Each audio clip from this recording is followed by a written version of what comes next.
New York is I've wanted to go to New York City my entire life. Like I've always just been a fan of just like high energy, big cities, that kind of thing. And so it was, yeah, the whole trip was surreal. I got a lot of access to uh different events because of this publicist I work with. He's actually from Detroit, but he lives in New York. Damon Campbell. Shout out Damon. He got me into a few events and stuff. So yeah, it was an experience.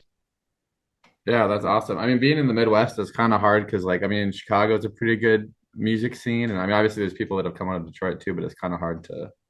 I'm originally from Minnesota, Yeah, for so I sure. kind of know the area a little bit, where it's like there's some cool people around, but it's also like kind of tough at the same time.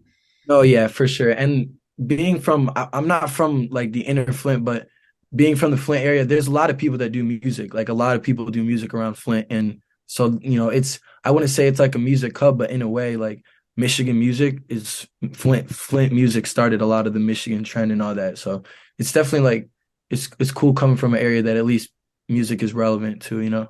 Yeah, no, that's awesome for sure. So, who are some people that you're hoping to work with, I guess, down the road, if you could, like, if you like, if Man, I mean, I could tell you like 100 artists right now, but I guess my biggest right now, if I were to say three right now, Jack Harlow, the Kid Leroy, and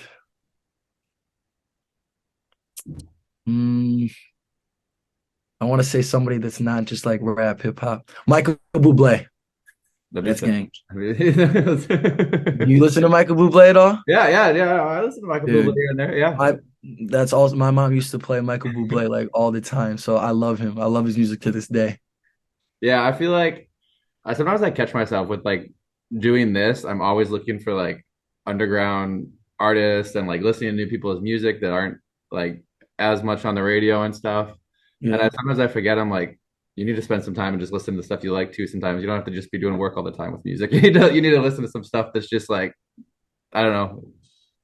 Something you just the Yeah, vibe. yeah, just like I know when like Little Baby's like last album came out, and I listened to it, I was like, this is really good. And then like, but then I like wouldn't let myself listen to it because I was like, no, you need to Cause listen it's like to too other man. No, stuff. I feel you on that sometimes.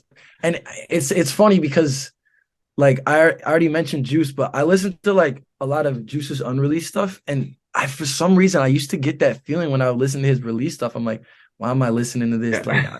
there's so much like more that I could be listening to. You know, it's Yeah, weird. no, his unreleased stuff is so good. Like it's one of the only reasons I first downloaded TikTok. And whenever he puts out like a new song and everyone's like, "Oh, this is so good," I'm like, "Yeah, but if you understood like how good his unreleased stuff is that you find on TikTok, it's like miles better." Yeah. And And like I've been in the how do I put this? Like I've been listening to unreleased stuff by him since like before he died, and so as stuff has leaked and all that, it's just like it's just the eye opener on how talented Juice was and how much he like people didn't even see of this kid. Like, and he was 2 years in the game. It's like Juice is definitely like I already mentioned inspirations, but like just the idea, listening to everything about Juice was like really inspiring. no, and even the way he had like separate like Spotify accounts like the Lucas World and like all the different like where they would have the hubs of like just unreleased stuff you could listen to was like no other Yeah, artist does that. Like exactly. Like no other artist can like raise like all this money for people to buy a leak. Like that's insane. yeah, yeah. Like Juice WRLD was like people were paying like 20 grand for Juice WRLD songs and raise and getting that money in like 10 days. Yeah. That's unheard of. Yeah, I know. I always wish he was still around to put out more music, but yeah. I mean, he put out some great music while he was here. That's for sure. Some of No, the best dope, music. man. He was like the first artist for me. Like, I'm a little bit older, so I wasn't as into like the new wave of music at first. And he was kind of like bridged the gap for me where I like All Girls Are the Same and like that Goodbye, Good Yeah, Riddance album. Like, I was like, okay. And then I kind of like worked my way into more and more of that new style of like rap music. But yeah, that for first sure. project was so good. And then the Kid Laroi, Yeah. like his first project, not his first project, but like Savage was like, it felt like it was almost like Goodbye, Good Riddance, like Goodbye and Riddance, like the same, almost like, with the For skits and sure. everything. It was like a part two to it almost. It was like this two. I mean, it's like I mean, it makes sense, because like I said, I've been listening to Leroy since 2019 because of Juice World. Like I only found out of Leroy because of Juice World, and like his girlfriend Allie used to like promote Leroy stuff too back in the day. So like that's the only reason I started listening to Leroy in the first place. So like the connection they had musically is definitely, it's like everybody, a lot of people are gonna fuck with it. Yeah, for sure. So what are some of your plans for 2023? Really just progressing in like every aspect. Something I like to say a lot is progression over perfection. And I say that because I used to get caught up in trying to perfect everything and making sure play by play I have everything set out and I have everything exactly how I want it to be. But that just kind of interferes with the whole process, and it's better to just focus on what's in front of you and keep progressing on that. And that's one of my main kind of ideas for this year. Yeah, I think it can be tough when you want it to be like I think a lot of artists have that like thought process where you want it to be like the very best, but sometimes Right. it's important to put something out over nothing, you know? Yeah, exactly.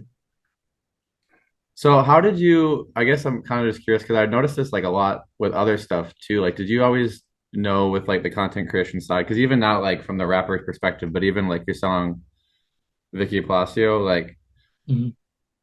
like the just like the way you went about it with like promoting it and then like putting it out and then getting her to even like see it is kind of crazy. And like at the time, For you sure. And weren't like that was, even where you were at yet now when you put that out. So to get that kind of attention from someone like that, like yeah, like that was another thing that I felt like was in a way just meant to be, because I was so it was kind of the same idea, like I said, about rapping for other people. I didn't have a whole plan on the whole Vicky and how it was gonna play out.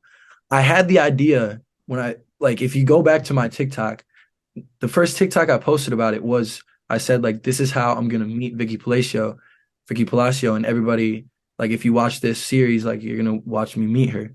That's just like was the original thing. And then it just really like blew into something that like I didn't even expect. And everybody was liking the snippet, and she was showing so much love. Like I think she just liked somebody, like that somebody wrote a song about her. I yeah. don't know what it was, but she showed like a lot of love. Like she commented on like five of my Instagram posts about the song, and like DM me about it, and like would slide up on my story like every so often about it for a minute.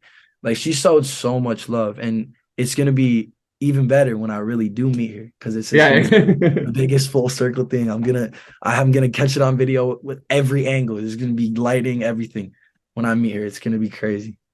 Yeah, no, I didn't even know who she was, but I appreciate the song because I got to find out who she was because of you. And Yeah. I was very When grateful. people ask me sometimes like how I knew about her, like she, you know who the Nelk Boys are? Yeah, yeah, yeah. She did some like modeling or some sort of like full send stuff with them. Then um there was the like Impulsive podcast. Yeah, like Jake Paul. Yeah, with like Logan Paul and George, the George guy is like roommates or something. He used to like live with her. And so like she just like kept popping up like on everything for me. And so yeah, that's how I found out about her. And then I just got like I like fell in love, and then Like I'm gonna write a song about yeah, her. To see it. really that's what it happened. It wasn't, and like even when I was writing the song, I didn't go into the studio thinking like, okay, I'm gonna write a song about her and this, that. Like I said earlier, it was just kind of like I had the idea that I wanted to say something. I had the line I need or I want a Vicky Palacio.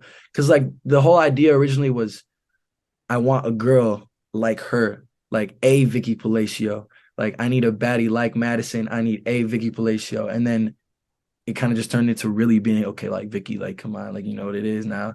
And